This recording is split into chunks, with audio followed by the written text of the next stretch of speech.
Bu il bağda cənnət xurmalarının bol olduğunu gördüm, dəyərləndirmək istədim. Bu il həqiqətən də çox verimli, məhsuldar bir ildir.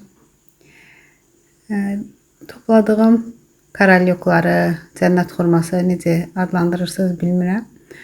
Bunları çalışdım bərk, çal, çox şirin olmayanlarını toplayım. Bunları yaxşı-yaxşı yuyub, ön və arxa hissələrini kəsdim. Çalışdım çox yumuşaq olanları götürmədim. Ən bərklərini və şirin olmayanları seçdim. Sonra bankanı yuyub, içərisinə xren, şüd, qara istiot, yəni turşu xiyar edəndə nə istifadə edirsə onlardan istifadə etdim. Və beləcə xurmaları bankaya yerləşdirdim.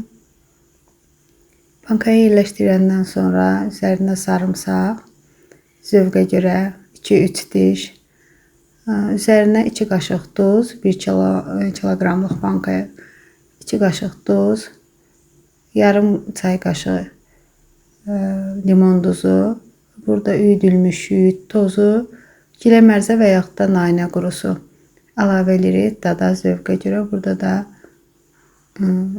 üzüm sirkəsi əlavə edirəm 2 çay qaşığı və 1 çay qaşığı da şəkər tozu əlavə edirəm. Əgər xurmalar şirindirsə əlavə etməyə də bilərsiniz. Qaynaya-qaynaya suyu üzərinə tökürük.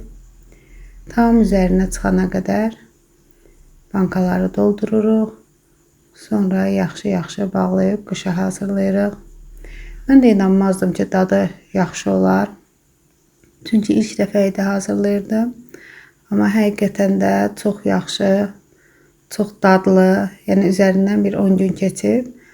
Nə qapaq qalxmadı, nə hər hansı bir problem olmadı, turşumadı. Yəni çox qəşəng xırt-xırt bir turşu alındı.